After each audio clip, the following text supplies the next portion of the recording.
Assalamualaikum warahmatullahi wabarakatuh. Nama saya Aira Maisya Vega Prasetya dari kelas 7 Abu Bakar. Saya akan menceritakan cerita legenda dari daerah Kalimantan Barat yang berjudul Batu Menangis. Pada zaman dahulu kala, hiduplah seorang ibu dengan anak perempuannya yang bernama Darmi. Ayah Darmi sudah meninggal saat Darmi masih kecil. Dahulu mereka hidup berkecukupan. Namun setelah ayahnya meninggal, ibu Darmi harus bekerja keras di ladang demi hidup mereka. Karena setiap hari bekerja di ladang, kulit ibu Darmi jadi kian gelap, berat tubuhnya juga menyusut. Semua dilakukannya demi Darmi, putri satu-satunya. Namun apa yang dilakukan Darmi? Dia tidak mau membantu ibunya. Kerjanya setiap hari hanya berdandan. Dia juga enggan keluar rumah karena takut kulitnya jadi gelap seperti ibunya. Suatu hari, ibu Darmi hendak bekerja di ladang. Dia akan bekerja sampai sore sebab musim panen sudah tiba. Ibu Darmi berkata pada Darmi, "Darmi, bisakah kamu memasak hari ini, nak? Ibu tidak bisa pulang siang ini karena harus menyelesaikan panen kita.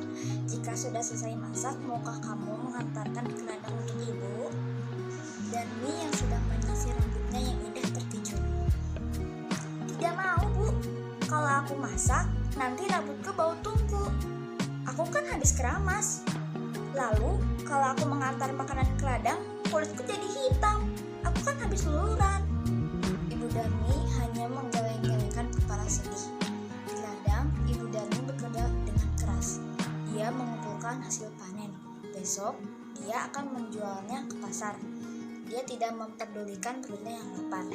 Saat lelah, dia beristirahat sambil meminum air kendi yang dibawanya.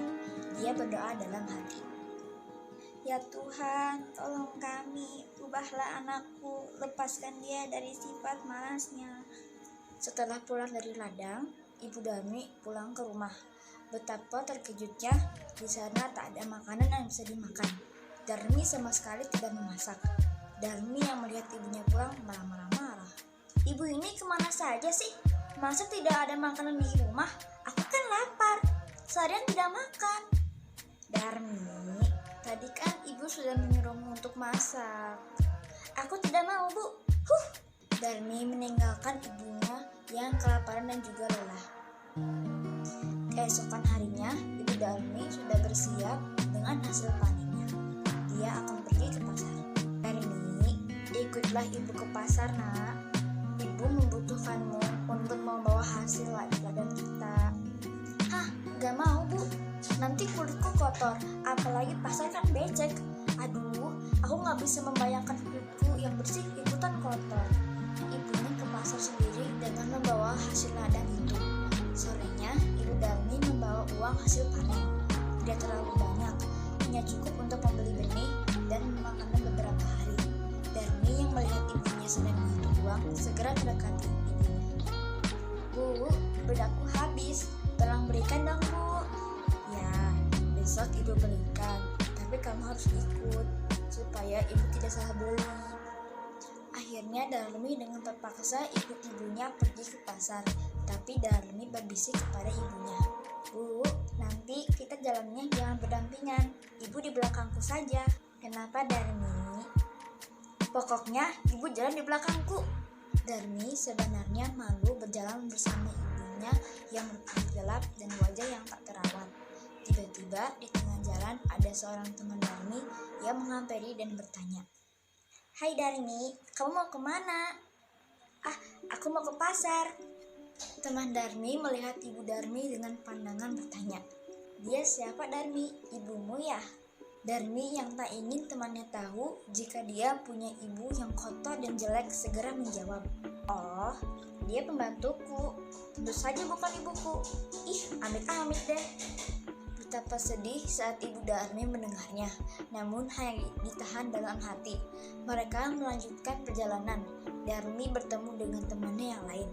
"Darmi, kau mau kemana?" "Aku mau ke pasar." "Ngomong-ngomong, siapa yang ada di belakangmu? Apa dia ibumu?" "Bukan, dia bukan ibuku, dia pembantuku." Sungguh hati Ibu Darmi semakin sedih. Begitu tega anaknya mengakui dirinya sebagai pembantu. Namun sekuat tenaga dia berusaha menahannya. Sampailah Darmi dan ibunya di pintu pasar. Saat mereka akan memasuki pintu pasar, lagi-lagi Darmi bertemu dengan temannya yang lain. "Darmi, tumben kamu pergi ke pasar. Siapa yang berjalan di belakangmu?" "Itu pembantuku." Ibu Darmi tak kuasa menahan air matanya. Dia sudah tak tahan lagi. Maka dia pun berdoa dalam hati, "Ya Tuhan, hamba sudah tidak kuat lagi dengan sikap anak hamba. Tolong kiranya Tuhan menghukumnya agar dia menjadi jahat." Setelah Ibu Darmi selesai berdoa, tiba-tiba Darmi menjerit, "Ibu, tolong aku. Oh, ada apa dengan kakiku? Kenapa tidak bisa digerakkan lagi?" Sedikit demi sedikit, Darmi menjadi batu. Ibu Darmi menangis pilu. "Maafkan aku, Nak. Ini semua karena perlakuanmu terhadap ibu." "Ampun, Bu. Ampun. Darmi tidak akan mengulanginya lagi." Darmi merintih sambil menangis meminta ampunan ibunya. Sayang, semua tak bisa kembali. Darmi tetap menjadi batu. Dia harus menanggung hukuman karena telah durhaka terhadap ibunya yang sudah merawat dan menjaganya hingga dia besar. Batu itu akhirnya dipinggirkan orang-orang dan disandarkan di tebing. Hingga sekarang, batu itu masih ada di Kalimantan Barat dan dinamakan Batu Menangis. Sekian cerita yang saya bacakan. Wabillahi taufiq wal hidayah. Wassalamualaikum warahmatullahi wabarakatuh.